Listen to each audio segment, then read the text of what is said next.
I'm Aaron Sagers, and this is Talking Strange.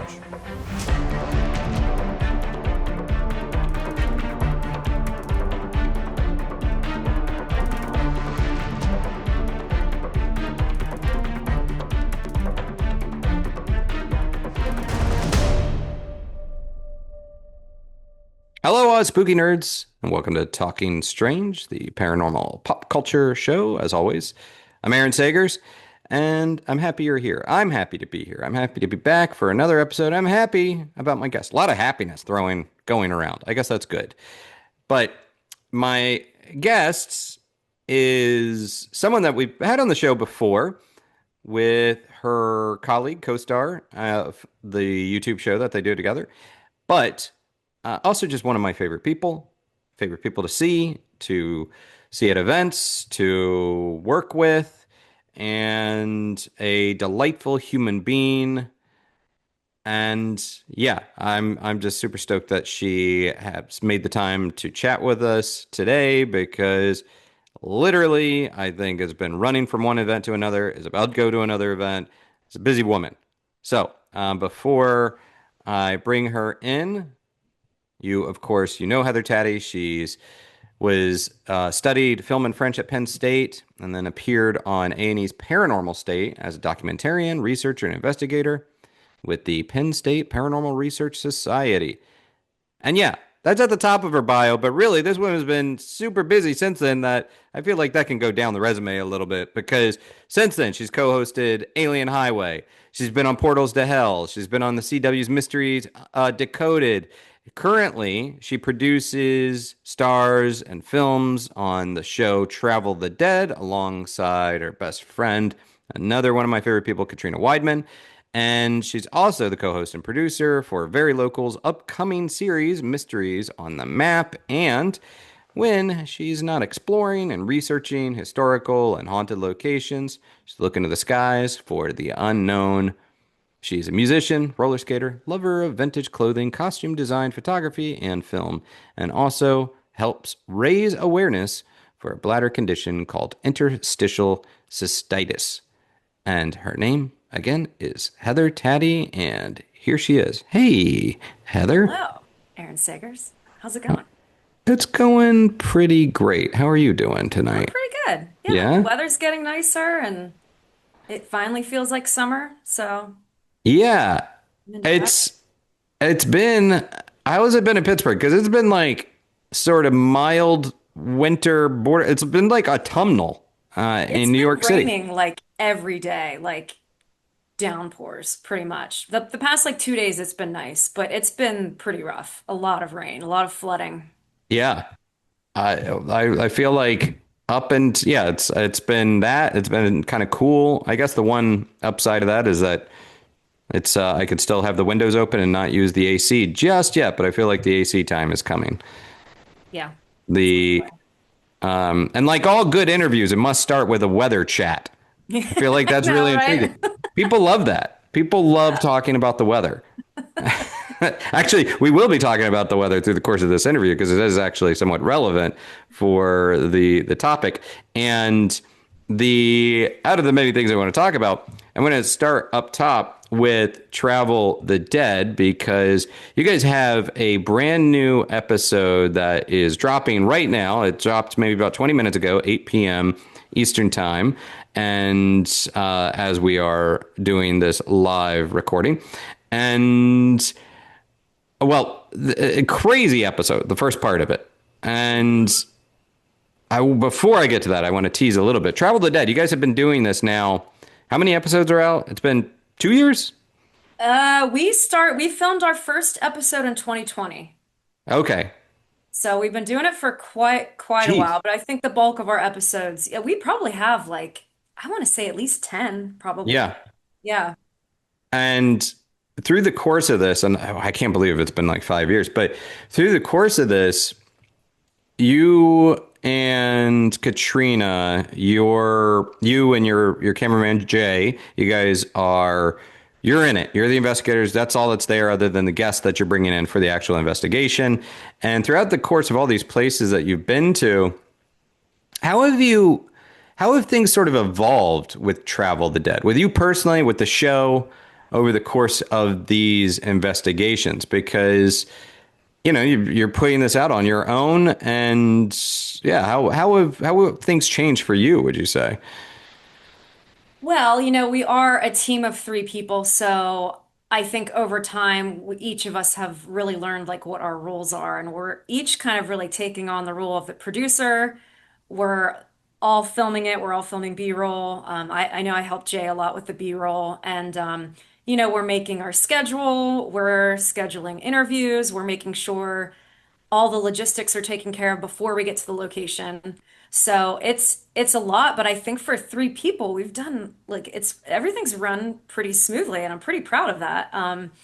So I think all these years of being on all these different shows, and Jay, our director, he's worked for PBS for like 20 years on documentaries and things, and he's done investigating too. So I think all of our experience combined, it's just like the perfect mix. But I think at this point now, we're flowing even more smoothly than when at the beginning when we started, and really trying to make each episode very story driven and try to represent a lot of things that you wouldn't really see on normal paranormal shows that are on networks and things like that.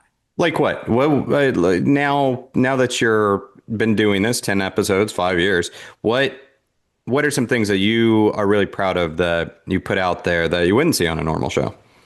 Well, I think one is really breaking down equipment, like our Pennhurst episode. Katrina and I have spent a lot of time at Pennhurst, so we know the natural sounds, we know the location in and out. So we thought it would be a perfect episode to test different equipment and really explain what the equipment does, what it's perceived to do by other people, and what it actually does. So really deep diving into that. And we work with an electrical engineer named Zach Hano, and he builds equipment for us. And, that's not something you'd see on a regular paranormal show. I think you'd see a little bit of that, but like really seeing extensive breakdowns of how things work, because I feel like, producers would think that's too boring. So that's something I feel is very important in this field, to know how the equipment works. And there's a lot of times people don't really truly know how it works, because on the shows you're only seeing like glimpses of like people using equipment, and there's not really like a true breakdown of it. So that's one thing I'm really proud of that we've been able to do, and test out different equipment and just use equipment in different ways to get like different results. Yeah, and traditionally on the shows, it's a quick lower third of this is a REM pod, this is what a REM pod does, or whatever it might be, and it's such a soundbite that it doesn't really go into the nuances of something and how it can be. You can get false positives off of it, things like that. So that's the equipment part. And obviously when you're producing your own show and then also putting it out, distributing it the way you guys do, you have more time. You have all the time that you want on it. But philosophically, theoretically, how have things changed for you? Maybe any additional theories, ideas about what we're doing, or just perspective? I think too, overall with Travel the Dead, it really shows the viewers like what it's like to be an investigator. Like you deal, like not only is it just sitting in the dark and waiting for things to happen and trying to do everything you can to get things to happen, but it's also like interviewing people and just highlighting the other aspects of what it's like to be an investigator. It's not always pretty. We're in these abandoned locations. We hardly get any sleep. So it's kind of like highlighting those elements too that, they're exhibited on other shows, but not as like in depth, I guess you could say. Yeah. So with this episode, Cambria County Jail, this is in Ebensburg, Pennsylvania, and operating 1870, I believe, to 1997, right? Fairly recently. 1872, and I think it closed in 1999. 99. Okay. So, which is always mind blowing to me, these structures, and we see this a lot, these structures that are so old, and then it's just like a patchwork trying to keep it updated, not even updated, but keeping it going well into the end of the 20th century. That is so mind blowing, because obviously the way we think of prisons and prisoners maybe in some ways hasn't changed that much, but the way we think of humanity should have changed quite a bit. It's insane. Hmm. This location looks very castle-like. It looks massive.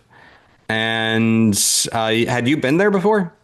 I hadn't. So I had actually been outside of the prison before because Katrina, on Paranormal Lockdown, I think they were the first TV crew to come in there and film there for a Yeah. show. And during that time, I actually went to visit her there, but I didn't even go into the jail. I was in like another building across the street or something with production because Ebensburg is only 45 minutes from my hometown where I grew up in Altoona. So I had never heard of this location at all. I had never knew it was haunted. It was kind it's and still I feel like it's kind of like under the radar. Like I don't think many shows have filmed there. No, the not many shows. I don't honestly outside of lockdown and now you. It's popped up on little glimpses, but it's not been on any of the major ones that I'm aware of. But this it is such a crazy episode. Just this first part of the investigation, and you bring Dustin Perry in Mhm. as a guest. So talk to me a little bit about the what took place here, because even in the interview portion, which is the bulk of the first episode, things were happening. Yeah. Yeah, so when you go into new locations, you never really know what to expect. You never know what's going to happen. Sometimes you go to these locations, nothing happens, and it takes going back there several times, maybe with different people, different energy. So we went there because the owner had contacted Katrina, and they had recently reopened for tours. This really nice family bought the location, and they reopened in June, I think, of last year, and we filmed there in November. And during that time, they've noticed that the activity has intensified. So they kind of wanted us to go there, see what we experienced, and see our thoughts as to like maybe as to why the activity has been so rampant. Is it because it's opened up for tours and they have a lot of people coming through? Does it have to do with, the weather? I don't know. Like we were there and it was raining and we got so much activity. We were all so surprised as to what happened because again, we were bringing back people that we brought back these two brothers that worked in the prison for 16 years. They were guards there. And they were told when they got there, the higher ups told them that besides the inmates and the staff, they're going to experience things that were here before them, which is very fascinating. They were told this. And they said, just ignore it, leave it alone. And, it's you're going to coexist with this. And these guys mentioned that in their interview. And they were skeptics until one of the guards saw an apparition standing up on the catwalk. He saw it clear as day, as if you and I would see each other, but their clothes didn't match the inmates' clothes. He saw an apparition that was wearing like a wool jacket, and the hairstyle was completely like a different time. He went up because they had just done roll call and everybody was in their cells. So he went up and was like, stay right there, don't move. And it disappeared. Yeah. So, a lot of activity, a lot of footsteps. But when we were there, we were doing interviews where we brought the brothers in, we brought, the owner in, we brought two former investigators in. And during every interview, we heard what sounded like the jail doors slamming shut. And we heard like metal clanking, like in the room with us and above us. Y'all. This is 59 minutes of an episode, and this isn't one off. This is constant throughout these interviews, and as Heather's saying, like some of it sounds like a metal door closing or some clinking, but then footsteps, and then it's not like it was just some old piece of debris falling from the ceiling. If you could just maybe one of those, if you could dismiss that, but this was happening so frequently. This idea of something that was there before, I picked up on that as well in the episode because it's it's so vague, mysterious sounding. Because I think you even asked, like, what does that mean? Something here before the prison, like connected to the land, or was there any clarity on that? Well, I think we did a little bit of research and found out, and I think this will be revealed in part two of the episode, which will air next Wednesday. But there were pioneer cabins on that land at one point, and there were 100% Native Americans in that area. That was a heavily populated area. And so there's that element that we're connecting to it. But as far as like the inmates experiencing things, we were very surprised to hear that there were a lot of inmates that reported, things running through the hallways and things like that. But yeah, I don't know, to go into a place and to be kind of warned about that, it's kind of interesting. Yeah, and there was, I guess, this is it's the benefit of having a place that was operating so recently. But the brothers even mentioned going up to the women's wing, the cell blocks, which they said they were there 24/7. They never left this small room, which sounds horrible, and that the prisoners themselves were experiencing things. Yeah, I think that's the incident where in the women's ward they felt like something would just run through the room and they would feel like footsteps around them. So, I mean, hearing these stories, like I didn't know any of this going into it, but like it's such a small location too, and they used to hang people in the courtyard that's connected to the place as well. And there's such a fascinating story of in I think it was 1884, there was a prisoner named, he went by Old Smitty, and he was in jail because he got into an argument with his friend over a deer. I don't know what that's about, but if you think about Pennsylvania, there's deer everywhere. So to get into an argument and then Old Smitty murdered his friend and ended up in the old Cambria jail. So apparently he disappeared the morning he was supposed to be executed, and he had a peg leg, and no one knows how he escaped because the cell, I mean, there's bars on the ceiling. It was like the dome-shaped cell in the episode. I think we showed his cell a couple times, but there's no, it's unsolved. No one knows what happened. There's rumors that he was killed in the dungeon. It was an inside job. Someone, paid and he escaped through the night. But even then, like with a peg leg, like how do you do that without anybody knowing? And this cell, when you show it, it looks pretty large, pretty cavernous. That Yeah. I don't know how anybody is going to get out of there, especially a guy in with a peg leg without being seen at all. And yeah, they never recovered him. He was just out. Like he was. I don't want to like glamorize someone that murdered someone else or whatever, but I don't know the details of the whole deer situation. Maybe he owed him $2, but I make myself laugh. But it's a crazy story, and I mean, this is kind of, has there been a similar experience for you where you have been so new to a location that it's not like it's part of ghost lore that's been repeated over and over again across show after show and podcast after podcast? Have you been in a location like this where you're kind of tapping into this pretty much for the first time? Oh yeah, and a lot of times with Travel of the Dead too, because we don't always know the history, and sometimes we did one episode where I went in not knowing the location or the history, and it was actually pretty interesting because I didn't have any expectations. I just kind of was focused in the moment, focused on everything around me rather than just like thinking, oh, I'm going to see a man walk down this hallway. And I think that happens a lot when we go to locations. We're just so focused on, what we think is going to happen that we just ignore other things, if that makes sense. But yeah, there have been definitely locations where I haven't really known a lot of the history. And this one was kind of hard to find a lot of information about the place. But also cool because you're not just following like the repeat stories that Right. have already been passed along so many times. Hmm. Did you find that the people that you were interviewing, especially in this first episode, as you guys break it down, I felt like we have so many people that come up to us and try to show photos or, can you hear this voice in an EVP?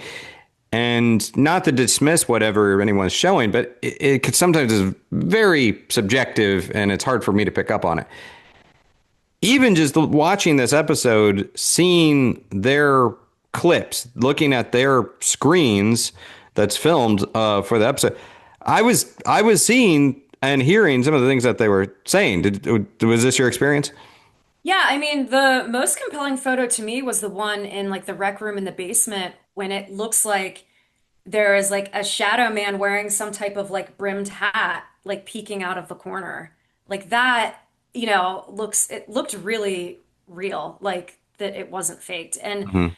it's a super solid shadow too. But like it is hard when people show you photos when you're not in the location. They're just showing you because there's so many like environmental elements, lighting, was there a window on this side? Like you don't know the situation in that actual place where the photo was taken. So it's always tricky. But like just being down there, and I think we show this in part two, we try to kind of analyze it and try to figure out if that could be faked. But to me, I mean, that was pretty compelling. The first photo that had like the mist, I noticed something to the right of it that looked like it could have been a person. But that one I was kind of like on the fence about, but still pretty interesting. Like, what is Mhm. that mist? What would that mist have been that's just like right in the middle?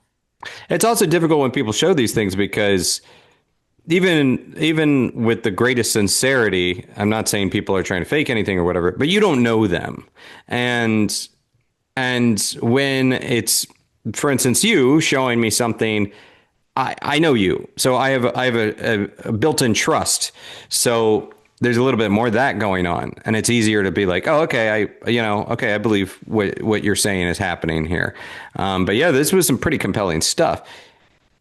You ask, or maybe it was Katrina asked, one of you asked Dustin about why they think prisons are so notoriously active with supposed paranormal activity. But what is your personal thought theory on that? I mean, I just put myself in the place where you're in this environment.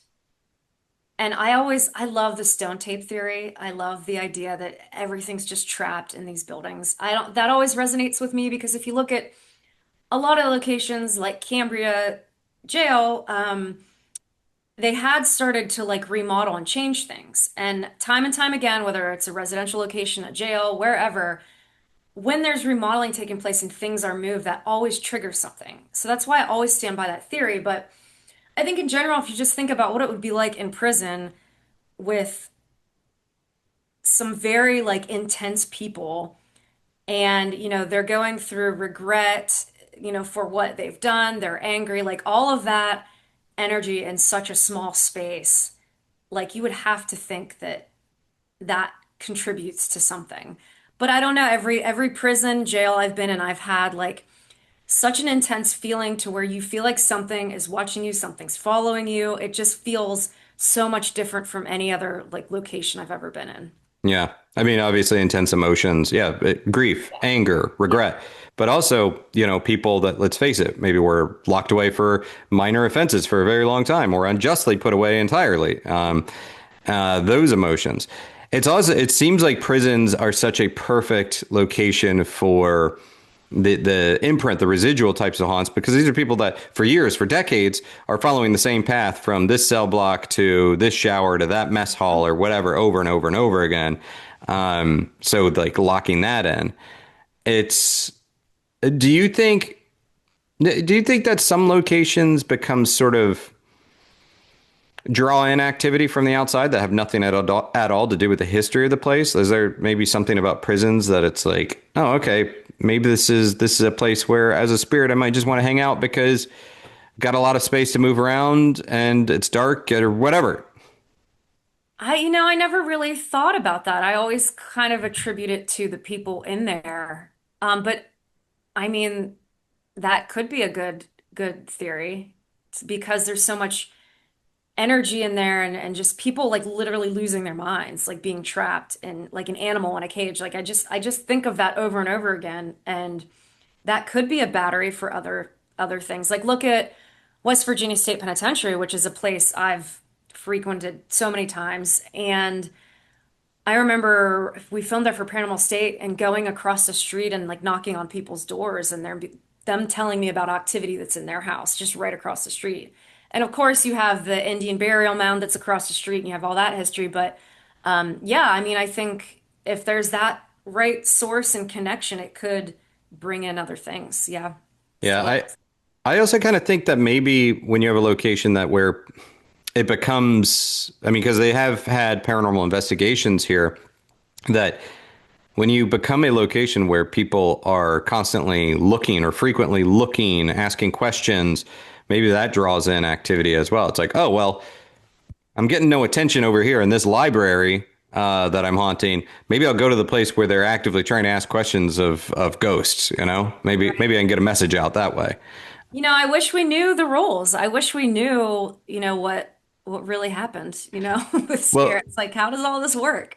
I mean, one of the popular theories that goes back a very long time is a correlation between activity and flowing water. And you had mentioned that it was raining quite a bit, right? Raining quite a bit during this investigation. Oh yeah, there was a whole puddle like right when you walk in near the stairs, just constantly dripping. It was raining like the whole entire time we were there. And of course, there's theories that weather fluctuations could affect the level of activity of the location. And water is thought to be, I think one of the most popular theories is like, can spirits use water as like a conduit to interact?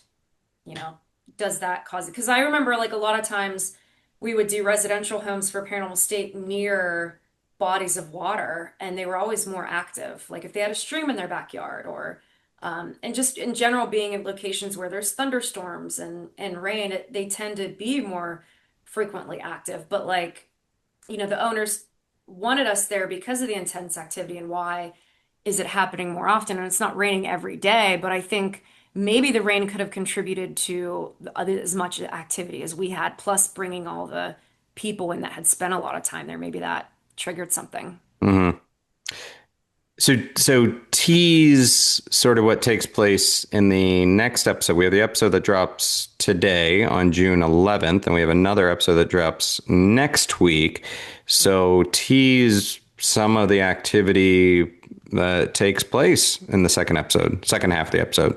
Okay, so we have something happen in the dungeon that I think only Katrina and Jay witnessed it, because I was looking in another direction. I was filming and focusing on something else. So there's that element, and then we finish Michelle's reading, and we investigate what that crazy banging noise was that scared the crap out of us. And it correlated with when Michelle was doing her reading and said she heard a voice. So we're gonna wrap all of that up, and then Yeah, and that's at the end of the first episode, first part of right. the investigation. Yeah, Michelle Belanger, who we love, Mhm. is Yep. doing her reading, and super loud, notable noise, and something else takes place that startling. But Yeah. okay, I literally thought the building, like something was gonna fall on us. It was like right in the room with us. So we'll address that, what happens with that, and then we do an investigation in the dungeon, and we do a little experiment with that. So that's all I'm gonna okay. teach you. So So I was. It's funny because last year, I was honored to join you and Katrina for an episode of Travel the Dead, and we went to Ohio State Reformatory in Mansfield, Ohio, Shawshank Redemption Prison, and really enjoyed that. I thank you again for involving me on that. And that was an active investigation. I know some people on the live stream have seen that episode. Go back and watch it. But you and we were there again just a couple weeks ago mhm. for Paris Icon, the event. And I had to say, like, Taddy, like, previous to this experience, I got to have another wild experience with you that was one of my favorite, Virginia City. I won't go into that again. Oh And yeah. then we had a thing happen here. Um, Hmm. I'll want me to tee it up, and then Yeah, you tee it up. Yeah. so we were after the appointed investigation time with the attendees. We got to roam around. We were still on site, and I was walking around with Heather and Lauren Hellickson, who designs equipment, and Mike Ricksecker and Ben Hansen. and we were hanging out, taking pictures, taking group pictures. Looks Band like photos. a cover of a band, of an album. And then Lauren was saying to me, I've been to OSR many times. I have a lot of crazy experiences there. But Lauren is saying to me, like, okay, walk down this cell block alone. This is like a cool one. I'm like, I've walked down other cell blocks at OSR alone, and it gets creepy. She's like, yeah, walk down this one alone. I'm like, okay. She's like, and then turn around, come back, but do it with your flashlight off. So we're going to do that. But then meanwhile, you guys move to the other side of the cell block, I believe. And I walked down alone. I reached a point. At one point, I jumped because I don't think you were there for this yet. I walked down this long cell block alone. At one point, I look into a cell. No joke. Looked to me like I saw someone laying down on a metal cot. I jump and I walk a little further. And then I hit like that soup, that feeling of, ooh, just the heebie-jeebies, intense. And I walk a little bit further down, and now I'm at the end of the cell block, and I circle around, and I come back up, and I meet up with you guys. And I'm like, that was intense. I reached a point that I thought I saw someone, and then I reached the soupy kind of portion. It was creepy. It was dark.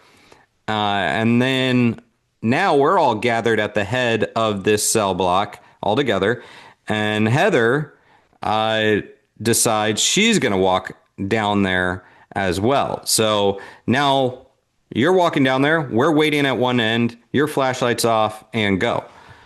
Yeah, so I walked down to try to make it to the end, and I was almost to the end. I was only like a couple cells from the end, and something made me stop at a cell, and I looked in, and now I'm just making this connection. I wonder if it was the same cell where you saw something. Yeah, because I don't think we had discussed it prior. No. Lauren may have known, but I don't think you did. Yeah, so something made me stop. Like I got creeped out. I got this overwhelming feeling of dread and I just stopped. So I stopped and I was like, okay, I'm not going to walk the whole way around. I'm not even going to walk to the end. I'm just going to walk back. So I started to walk back and I felt like something was following me. I felt like someone was walking behind me. So then I proceeded to walk faster and I was wearing these big pants. And as I'm walking, I'm like, Taddy, it's just the sound of your pants. There's no one behind you. It's just your pants swishing. And I kept walking and walking and walking. And then I got to the end and I was like, kind of like nervously laughing. And I was like, you guys, I thought I felt someone following me, but I think it was just my pants. And then you told me what you saw. Yeah. So now camera shift, point of view. We're watching watching Taddy walk all the way down the cell block. And there are other people in the facility, but there was no one right around us. But who knows? They had kind of free roam of the place. So she goes down there, and I said to Mike, I'm like, oh, she ran into someone. Like she's walking back. It gets so dark down there because you were wearing like bright yellow pants, I think, right? They were very bright. They were bright red. Red. Yeah. And so, but then they get absorbed, disappear into the shadows, into the darkness down there. And then she starts walking back. And I'm like, oh, she ran into someone down there. That must be why she's turning around. And as she's walking back, I'm like, yeah, she's walking with someone back up here. Must be one of the attendees or whatever. And then she keeps walking. And Mike's like, yeah, she's with someone. And you keep walking forward. And then we get to the point where I swear I saw a person, I thought they were slightly behind you, walking with you. Oh, no. And then you get closer up, and then there's no one around. I can't do that.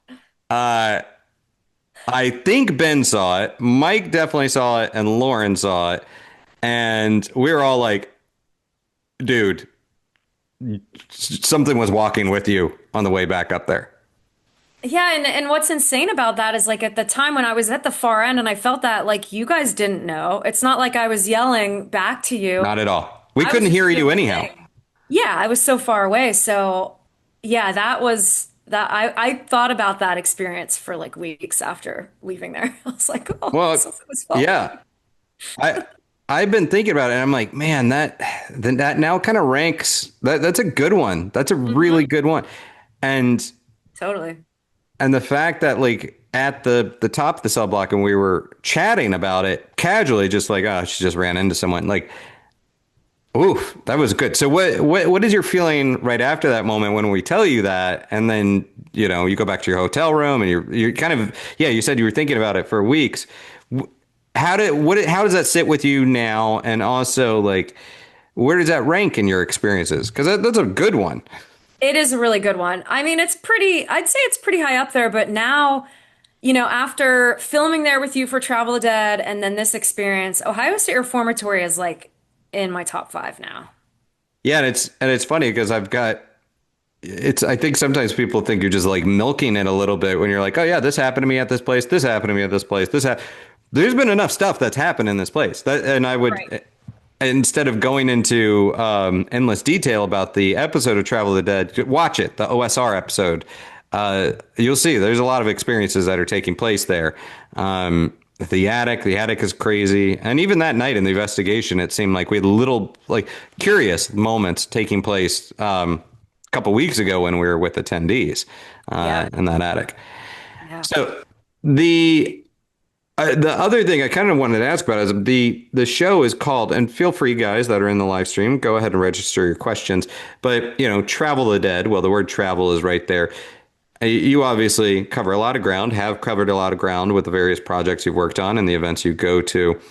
So how are you as a traveler? Are you pretty? I know you drive a lot to locations, but are you pretty a light packer? Do you pack a lot? Are you pretty easy breezy? You're a pretty chilled out person. How are you as a traveler? That's so funny because I have a trip tomorrow and I've been packing for like a week.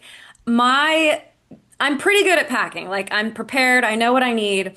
My problem is knowing what outfits to bring and narrowing it down to two pairs of shoes instead of my usual four. So that's hard for me because I'm like trying to pick out my outfits, but I love traveling and I'm pretty good at situating everything. I'm a very organized person. So my biggest like hang up with all that is just clothes, figuring out what outfits I want to wear. You don't strike me as someone that gets stressed out too easily. Do you get stressed out like going through security, dealing with the whole process of getting to the airport and getting through security and all that? I do, yeah. The one thing that does stress me out is just the idea of time and focusing on being somewhere at a certain place. And I'm always a very punctual person. So if I know that I'm going to be late, I kind of get anxious in a way. And just like thinking about traffic, finding a parking spot at the airport, and nowadays with flights and everything, it's just like with the delays, it's just such a headache.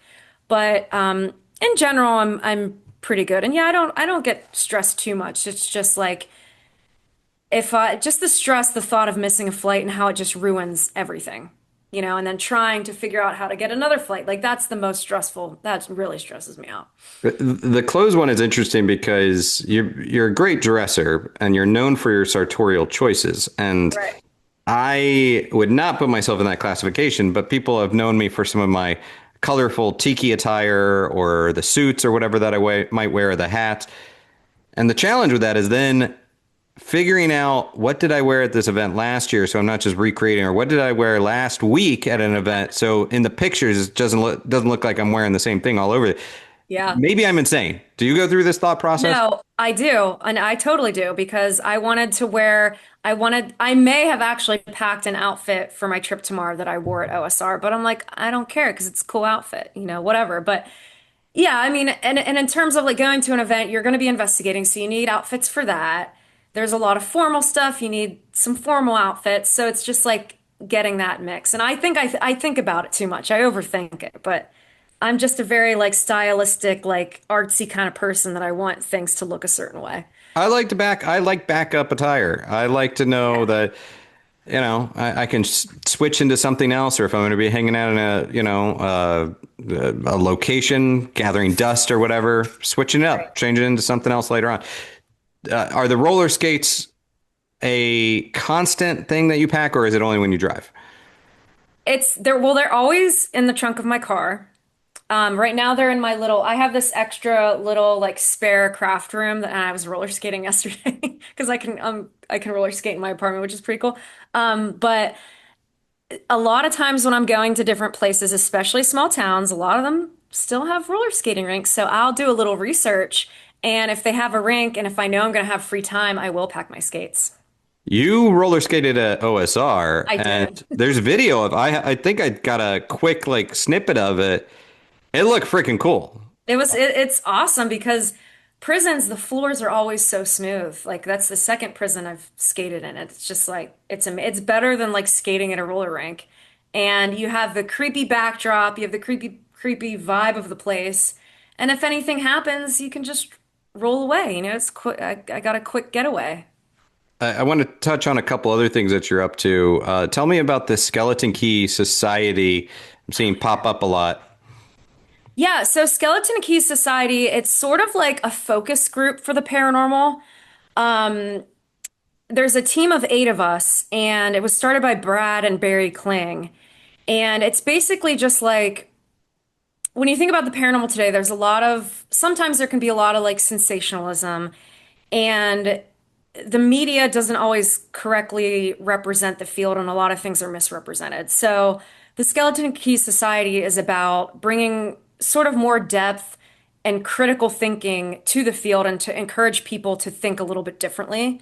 So it's free to join, and we're going to start holding monthly meetings where we focus on various topics, and we have like a special guest for each one. And then eventually, the plan is to do sort of like symposiums and sort of like academic events where we have very small investigations, and it's sort of like an academic conference in a way. Mhm. So I'm really excited about it because it's just a way to kind of think of different topics and different things in the field that not a lot of people maybe connect.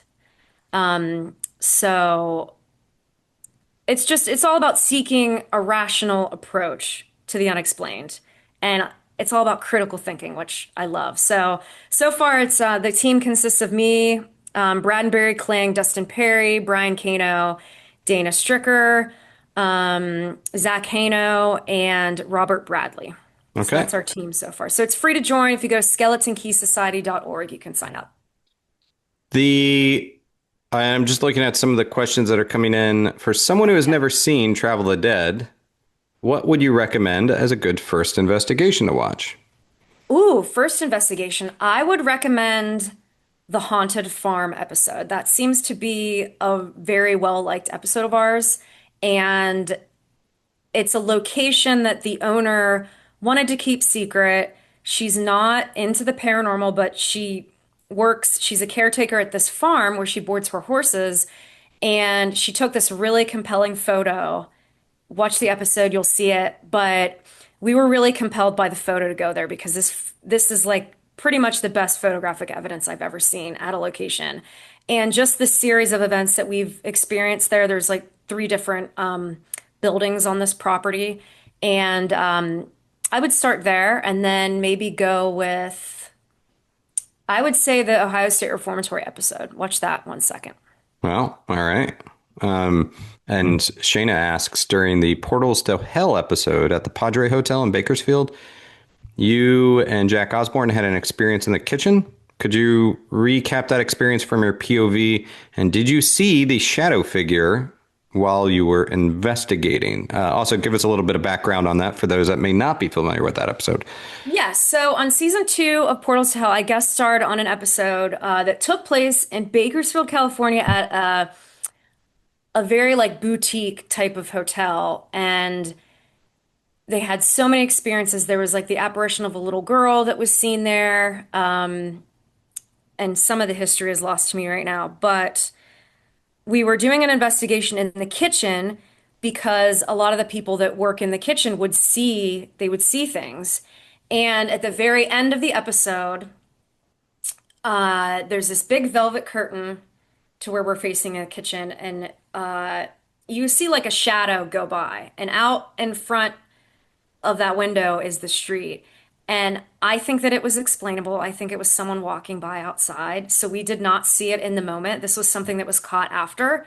I am facing that direction simply because we heard or we felt this like breeze come in and the front doors were locked and we had the hotel like on lockdown because we had it, while we were investigating there. And these huge, thick velvet curtains were swaying back and forth. So at that moment, I was looking at those curtains, trying to figure out why they were moving.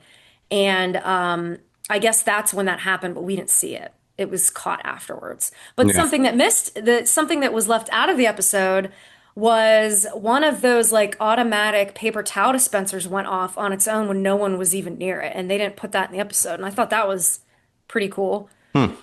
Yeah. So.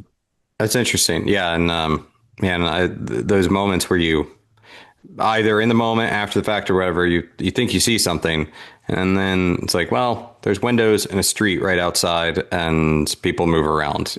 Sometimes that shadow figure is just a pedestrian. And I obviously I was there and like I knew that people would walk past because I saw them at one point walking past, just not during that moment. And I remember, I think online people were kept talking about it and I would just like explain what it was and people would like fight with me and I'm like, okay, it can be whatever you want it to be then. I'm just telling you the truth. Yeah, people get sometimes very kind of territorial, I guess, or very For sure. defensive over certain pieces of evidence. The Here's another audience question, and then I want to shift gears a little bit. But what are some of the biggest differences for you putting out a show on YouTube versus the traditional cable network model? Well, there's a lot of differences because we choose the locations. We can basically do whatever we want, which is awesome. We have the freedom to formulate the show into whatever path we want to take it, which is really great. We can be different. We can add more humor into it, which I love. And versus a cable network show, you have these executives that you have to pass everything through. Usually they don't really know much about the paranormal. So that can get tricky. There's a lot of, conflict with that. But overall, of course, with YouTube, we have funding that we make from YouTube, but you don't really make a whole lot until you get to like millions of views and things like that. So we're still really trying to build up the channel and we are self-funded. So there's that difference to where we don't have a budget per episode, so we can only kind of do so much. And we do have a limited time because we all have jobs and, we're not getting paid to do this. We're doing it out of love, for Yeah. paranormal. And the network model, it's what you can do when you create your own content is the traditional, like, what's the payoff? That's a network question, right? And when you're doing it yourself, it's like, well, the investigation itself, the location is the payoff, or the people that we've met, the things that we've seen. Like, it doesn't always have to be some, all right, we've proven that it's haunted. And have you found, compared to working on a network show, you're doing it yourself, obviously, but you're so much more efficient with time because productions, network shoots, there's so much downtime, there's so much setup and breakdown, but it just seems like it's a lot of wasted time instead of like, can we just get to this and knock it out? That's been my experience with doing it myself or even working with Travel the Dead versus network shows. Mm-hmm.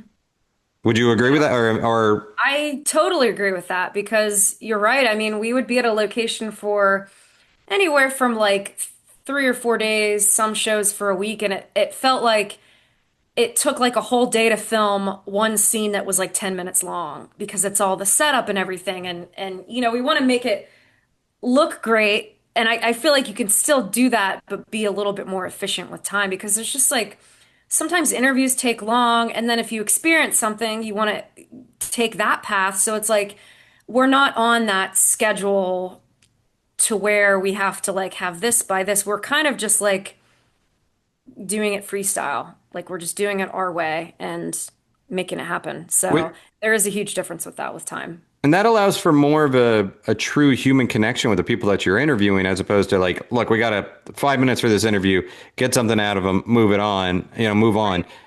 And not only is it disrespectful, it feels insensitive at times, but you're potentially missing like really good stuff because it takes a minute for people to warm up and share their story. You Right. can spend more time with them. Yeah, and you don't have a crew of like 20 production people standing in the room. You know, it's just so much better when there's only three of us. Like it's awesome. It's intimate. Yeah. Yeah. Speaking of time, I am aware of time. I'm going to wrap this up shortly because I know you have to pack. But a couple things I did want to talk about first is you've been coming out a little bit more and speaking about this condition of interstitial cystitis. Yeah. Sorry. I said it in the intro and then now can't. Cystitis. And this has been, I remember when you talked to me about it, I think we were at a tiki bar Yeah, we were. Yep. and I was like, I've never heard of this at all. And it was so fascinating. So can you talk a little bit about this ailment, but also what you're doing about it, why you're talking about it, and et cetera, et cetera. Yeah, so interstitial cystitis. This is a chronic pain and bladder condition with ongoing symptoms of urinary frequency and urgency. And when I was filming Paranormal State, I was in college. I was like 21 years old. I woke up one day feeling like I had a urinary tract infection, which can be very painful. I went to doctors. They did the urine cultures, no sign of infection, but my symptoms persisted and they got worse. And I went a year without knowing what was wrong with me, but I kept getting prescribed all these antibiotics. But basically, with IC, there's a defect in the lining of your bladder, and the nervous system plays a major role in it too. But it's difficult to diagnose. Not a lot of people know about it, but a lot of people have it and they don't realize it. They have these symptoms, but the symptoms overall are basically symptoms of a UTI with no infection. So I constantly feel like this pressure on my bladder, and I'm a lot better than I was. I just, I've had a mild case of it, but there's people that have severe cases and they get their bladder removed and they still have like phantom pain from it. So it's a really intense thing and it's very individualized for everybody, but I do studies for it where I'll get contacted and they'll either like I'll try a medication or something for it. But years ago, I did a trial for a supplement through a company called Life Seasons, and they had this three-step supplement, and I did the trials for it. I was super detailed in my feedback, and it actually helped me in a way. So since then, I've sort of been like an advocate for the medicine, and I worked with these three doctors at Cedars-Sinai, three urologists that formulated the supplement, and I filmed like a commercial and gave my input as to what sometimes with doctor visits the doctors miss like symptoms with patients that have this because it's very mysterious. It's very frustrating to deal with. There's no cure for it, no idea how you get it. There's a couple treatments for it, but they're very invasive. So I'm all about raising awareness, and I've only done like one speaking event about it, but as the years have gone by, I'm like, why am I not talking about this more? Because it's something that I deal with every day. And if I could help someone that was in my situation like 18 years ago where they had these symptoms and had no clue because doctors had no clue about it, if I could help anybody in any way, then I'm all about it. So the supplement's called Femetry. And I'm helping them create content for their social media. They gave me like a code. If you use the code Taddy, you get 15% off if anyone wants to try the supplements. But yeah, so I'm working on raising more awareness for that. Which is great. It's also just it's really sad and tragic how many people out there that must be struggling with this, not even realizing it has a name. And then like you said, 18 years ago, you're in your 20s. You're a kid dealing with this severe pain and this pressure, and nobody can tell you why.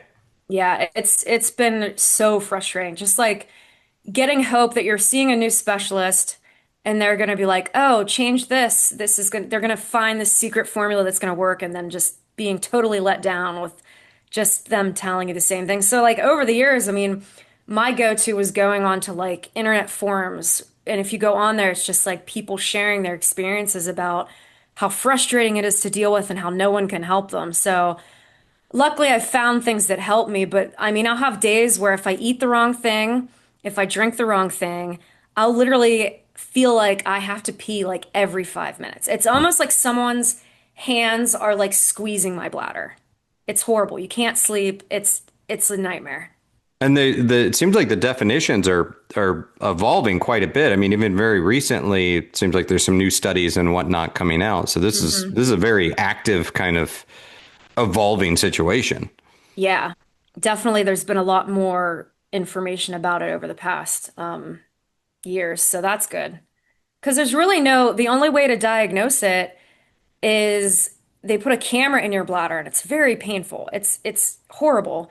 And they just look at your bladder and tell you if it's inflamed or not. That's kind of what I went through with it. But there's no like real diagnostic test other than kind of ruling out other symptoms. So, Is it primarily men can suffer from this as well? yep. I met a man once who had it. He was an older gentleman. I went to this conference and spoke about my experience with it, and yeah, men can have it too. It's mostly women are affected by it though too. Yeah, and I think that's an important note because most stuff I've read about it since talking with you, it seems to be focused on primarily women. But yeah, guys can get it as well. So don't think if you're dealing with something, advocate for your health, as Mike Archer said. Advocate for your care when you're talking with your doctors, but also just don't dismiss it. And I'm really happy that you're doing it. I'm really happy that you're speaking out about it and sharing your stories. Because, look, I mean, having a platform, doing some good with it, that's a good thing. Yeah, But thank you for asking me about it. yeah, of course. Like I said, like when we talked about it, I had no clue about it. And so since I guess it's like you start seeing a VW bug everywhere you go once you clue in on something. But I've read a lot about it. The one other thing I want, well, maybe two other things I want to touch on real quick is I know we have a shared love of Pee Wee Herman. Oh, yes. And I know we were both eagerly anticipating this documentary that came out on HBO, this two-part documentary. It's out now. I know you saw it, but I haven't really gotten your reactions on it. So I'm curious, what did you think about the two-part Pee Wee Paul Rubens documentary? I absolutely loved it. And I think that he was like my soulmate in life. And I'm so bummed that I didn't get to meet him. Yeah. But I have part two, I have like 30 minutes Okay. left to watch. But there were just so many things that I didn't know about him. I didn't know he was like into theater and all of that when he was younger and he would put on those plays. I didn't even know he was from New York. Like I felt like he did such a good job of keeping his life very private. But To his detriment, as he discusses. yeah, yeah. I'm trying to think of like key things from it that I can remember. One thing that struck me was, well, I guess two things. One is like I knew that at some point his family was in Florida, in Sarasota. But what kind of blew me away is like since I grew up in Central Florida, not too far from Sarasota, maybe an hour and a half away, I'm like, wow, there was a span of time there where even though he was older than me, it's like could have been coexisting at the same time, which is just wild to think about, like time travel back and then go visit young Paul. But the other thing that blew me away about it was how much footage they had from those early days before Pee Wee existed, when it was Paul just as a theater kid. All the photos, all the videos. Yeah. That was mind blowing to me. Yeah, like I feel like everybody like sees him as Pee Wee Herman. Like to see those photos of him, it was incredible. And there were, and just like the collection of things that he was like unboxing and things he collected, it was just like, oh my gosh, I wish I could have been friends with him. Yeah. He's just like, there's never going to be anyone like him. And just like with the Florida thing, like how he lived near that community of like all the circus people, and he would be out and see the people dressed in like the circus, and Yeah. how all of that kind of inspired him. I really loved seeing how they like kind of dissected each character on Pee-wee's Playhouse. Yeah. Yeah, the you're talking about the Ringling Museum, yeah, down there in Sarasota. Yeah, I was in the that's where they would have basically their spring training. That's so So cool. yeah, it made me sad, but it was also fascinating, and I was glad to see him. I can understand the need to control that. I mean, he had such a hard time letting go. Right. Do you think that if we were going to interview Heather Taddy and the life of Heather Taddy, I mean, your adult life, your entire life has been on camera, really, and you've been Heather Taddy, but a version of her in Paranormal State, on Travel of Dead, showing up. How would you be if I was going to show up and want to shoot a documentary about your life? Would you try to exert that level of control where you're like, no, Aaron, this is my show, this is my life, it's not your documentary? That was interesting that he was like that. It makes sense to a It degree. does. Yeah, totally. It does. He was obviously very guarded for a lot of reasons, but I think I'm pretty open about my life and thinking back to like when I was young, I've always been such a documentarian. I feel like if there was a documentary about me, I'd have so much like interesting stuff that would contribute to it. But that's kind of a fun thought. But yeah, I think I would kind of like to see how the director would kind of what direction they would take it. Obviously, I'd want to have like a little bit of control, but I think for the most part, I'd be pretty open with everything.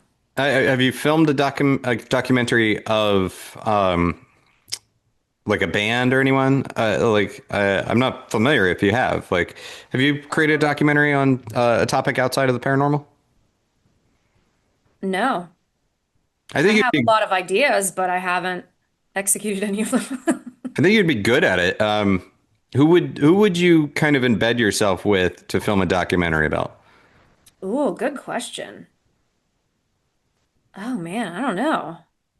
Who could It's you see? Who would you say? I don't know. It's dangerous because once you get in there, it's almost like you don't want to film a hero, Right. or then it starts getting difficult to separate the person from the art, from the persona. I don't know. Hmm. It would be a hard one. I'll have to think about I that. think you'd be good at it because obviously, you've had to talk to a lot of people about these situations and getting people to talk about ghost stories.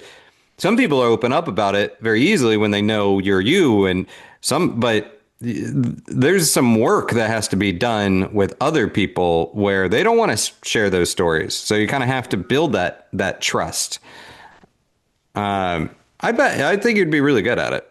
I think it'd be cool to do a documentary about like early MTV and all the like the early VJs and how they kind of evolved. I think that would be a really interesting documentary. Yeah. I did meet downtown Julie Brown Oh, once, you so. did? Aw. But I don't know if I've met anyone else. But the old school ones, like the Kurt Loaders of the world would be pretty cool. And then just in the comments, I think that it is interesting to note that yeah, the Terry mentions his house in LA was beautiful. Man, when they put Mhm. that on the market and had all those photos go up of his house, it was, I think we even talked about it. I was We like did. Pee Wee's dream house, Yeah. not playhouse, dream house, but it was amazing. And exactly kind of what you want out of Paul Rubens, like Yeah. loaded with mid-century modern stuff. I wonder who owns it now. I don't know how much you got on you. Maybe we could pitch in, you want to chip in and try to buy it, make a We'll bid start a for it. fund. Help Yeah. us raise money to buy Pee Wee Herman's house, and we'll have events there. Yeah. Recreate the playhouse. Uh, what's up next for you? I know you got a lot of events on the way. As we're filming this, I know you're headed out to the Windy City Parafest, which is probably too late by the time this episode drops, but for people to go to, or maybe not. But what else you got on the lineup? Yeah, so tomorrow I'm leaving for Chicago. That'll be all weekend, and you can actually buy virtual tickets Oh, great. That's right. online. And if you use the code TADDY, you'll get 10% off if you want to watch it from home. But other than that, I mean, my events in the fall are kind of light. I feel like I did most of them at the beginning of the year, but I have HillCon coming up in July, July 19th at Hillview Manor. Hillview Manor is an awesome location if anyone hasn't been there, it's definitely worth going to. And then in August, August 9th, Katrina, Jay, and I were doing an event at Rolling Hills Asylum in New York. We're doing like a little event there, and then we're going to film an episode there. So that's August 9th. And then in September, the Greater Lakes Paracon in Wisconsin, I'm doing. Right. Yes. In Glen Beulah, right? Yes. You're Yes. doing that. Are you doing I, that too? I will be there for Oh, that. Yes. awesome. I thought so. Okay. Yeah, and then there's an event at Baker Mansion, which is in my hometown of Altoona, that the CBS show Ghosts is loosely based off that location. And it's a location that when I was young, I used to like roam around the grounds at night and try to peek in the windows because I've never been inside. And now I got invited to go there, so I'm pretty pumped about it. It's the first event I'm doing in my hometown, which is like pretty cool. And for events, that's it for the year. Yeah. But that's great. And Rolling Hills, it's been a while since I've been there. It's been many years since I've been there, but great location. And August, I'm sure it'll be warm, but it's still better than Rolling Hills in winter, which it is brutal. I've never been. I'm real excited to go there. Yeah. Some crazy shadow anomalies and whatnot there that I'm sure it's going to be a fun time for you. And so everybody can just kind of keep up with you on your website and do all the plugs. Yeah, heathertaddy.com. I'm due to write a new blog for my website. It's been a while, but you could find information about events where I'm at there. I'm active on Instagram. If you search Tad to the Bone, TADD to the Bone, a little clever name there. And then I'm on Facebook here and there, and I do still have a Twitter account. I try to update frequently, so send And me a message. We'll talk about Pee Wee Herman. And a final thing before I let you go, just from the comments, I have to call this out, actually. What? Shayna is saying a former coworker gave her his old Pee Wee Herman doll from the 80s because he's convinced it's haunted. Can I buy that off of you, Shayna? Yes. I want that. Yeah, as she says she doesn't think it's haunted. Great, get rid of it. I'll take it. Yeah, give it to Aaron. He'll take good care of it. If I don't take it, I know Taddy will take it. Yeah. We can talk, she says. Yeah, yeah. The bidding is open now. She's going to start a bidding war between you and I. Heather, as I said, in all sincerity, you're one of my favorite people to see out there because I truly appreciate the empathy that you're bringing to the field, but also just as a human, you're a very cool person, but a very kind person. And I really think that, yeah, you're one of my favorite people to see out there. So I appreciate your time tonight before you finish packing. And I can't wait to see the photos from the event and see what the outfits are that you end up bringing with you. Thanks. All right. Well, Thanks for having me on. This was really fun. And thanks for all the questions, everyone. thank you. And guys, hey, remember, keep an eye out on future interviews on this. And remember, if you're out on the Patreon, you can join this as part of the live stream and register your questions. But of course, you can also keep up with us on YouTube and across the podcast sphere. I'm Aaron Sagers. This has been Talking Strange. Until next time, be kind, stay spooky, and keep it weird.